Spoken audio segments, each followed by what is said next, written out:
Pernikahan Pangeran Adipati Anom. Cerita berikut berkisah tentang Prabu Mangkurat yang mempunyai seorang putra tetapi pincang kakinya. Ia sudah diangkat sebagai Pangeran Adipati Anom. Pada suatu hari Sang Nata memanggil putranya ke Kedaton. Berkatalah Sang Nata dengan perlahan, "Kulub, berhubung engkau sudah dewasa dan kelak akan menggantikan tahta saya, engkau harus dapat mengambil hati pamanmu, Adimas Puger, Cakraningrat, dan Yuda Negara dari Semarang, juga Jangrana dari Surabaya. Ketahuilah, 4 orang itu merupakan kekuatan dari negara Kartasura. Engkau jangan sekali-kali berani menyakiti hatinya. Engkau kelak menjadi raja, ibaratnya orang membuat tampah. Pamanmu Adimas Puger yang menjadi bingkainya, yang menjadi anyamannya ketiga bupati tadi. Adapun maknanya, jika dari 4 bupati tadi ada yang luka hatinya, salah satu di antaranya, pasti kedudukanmu sebagai raja banyak gangguannya. Antara lain, banyak perang, kaulah alit banyak menderita. Sebaliknya, jika kamu mampu mengambil hati keempat-empatnya, pasti aman damai kedudukanmu sebagai raja, terlaksana segala tujuan serta menjadi sejahtera. Maka dari itu saya sebenarnya agak was-was kalau memperhatikan tingkah lakumu selama ini. Jika kiranya perangaimu yang kurang terpuji itu tidak engkau hentikan, saya tidak rela menyerahkan kerajaan kepadamu." Banyak petuah-petuah yang diberikan oleh Sang Prabu, sikap-sikap yang harus dimiliki oleh seorang raja dari ajaran Surat Asta Brata, Niti Praja, Pariti Sastra, semua diajarkan kepada Adipati Anom itu. Mendengar semua wejangan dari Sang Prabu itu, Pangeran Adipati Anom lalu merunduk, menahan air mata, dengan perlahan unjuk atur, "Rama Prabu, semoga berkat Sang Prabu melimpah kepada Ananda. Saya bisa melaksanakan semua ajaran dari Sang Prabu." Sang Raja berkata lagi, "Kulub, jika engkau telah bersedia, sungguh-sungguh akan melaksanakan segala petunjuk saya. Berhubung sudah dewasa, saya akan segera mencarikan pasangan hidupmu dengan putri dari Adimas Puger. Kiranya sangat pantas untuk jadi pasanganmu. Namun demikian, lebih baik amat-amati dahulu kepugeran."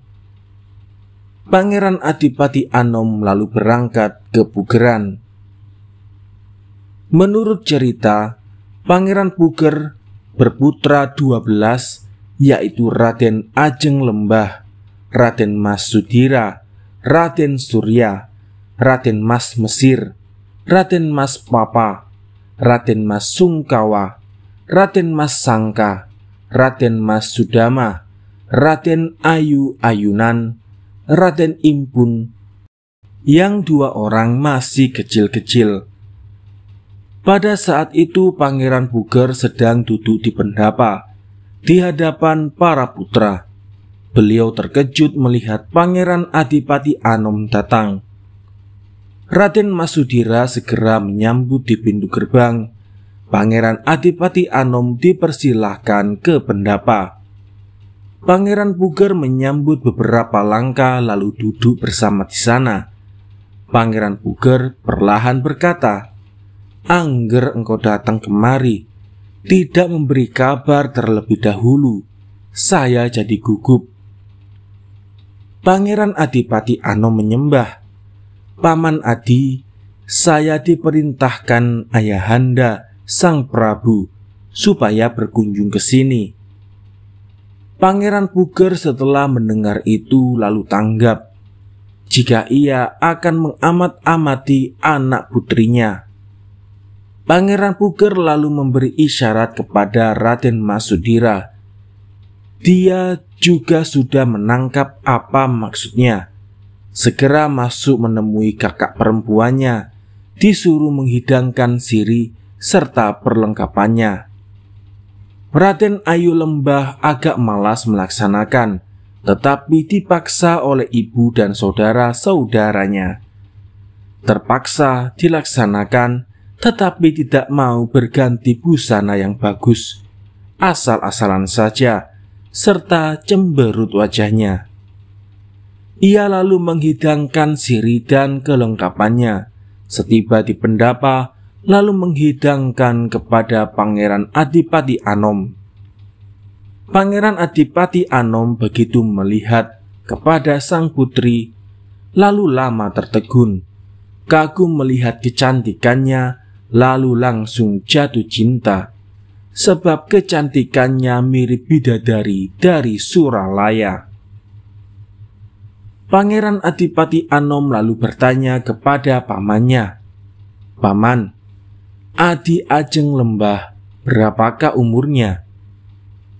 Dijawab oleh Pangeran Puger, "Nak Mas, selisih 2 tahun lebih tua kamu." Pangeran Adipati Anom lalu pamit pulang ke Daton. Setibanya di depan Sang Prabu, ditanya, "Bagaimanakah? Apakah engkau sudah melihat rupa adikmu itu?"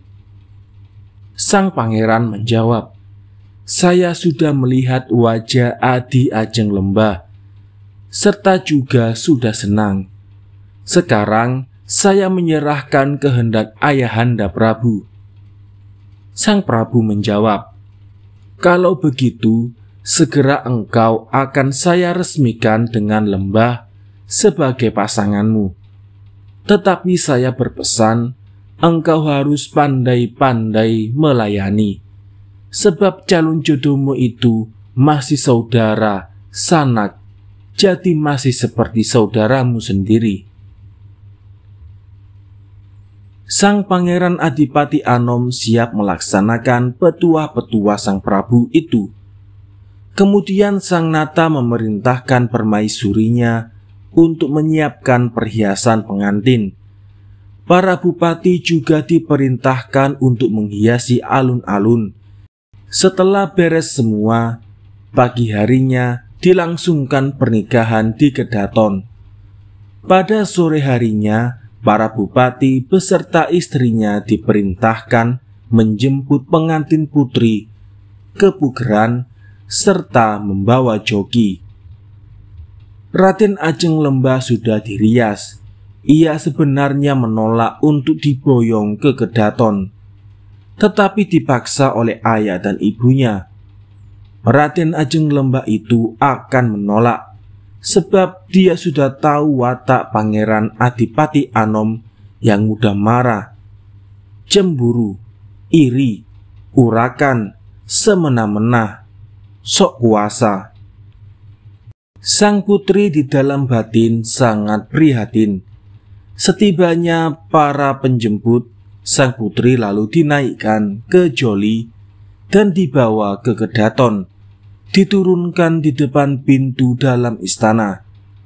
Kanjeng Ratu Mangkurat segera menjemput pengantin putri, terus menggandeng tangannya. Sang Prabu juga sudah menggandeng tangan sang pengantin laki-laki. Kemudian dipertemukan, lalu dibawa ke kamar dalam. Mereka berdua didudukkan di pangkuan Sang Prabu. Sang Nata selama memangku pengantin tidak henti-hentinya memberi wejangan kepada pengantin putra maupun pengantin putri agar rukun dalam perjodohan. Setelah beberapa lama, pangeran putri dan putra diperintahkan untuk tidur. Sang Nata ikut memberi berpesan di pendapa. 5 hari kemudian ganti diunduh kebugeran dan dikembalikan lagi ke Kedaton.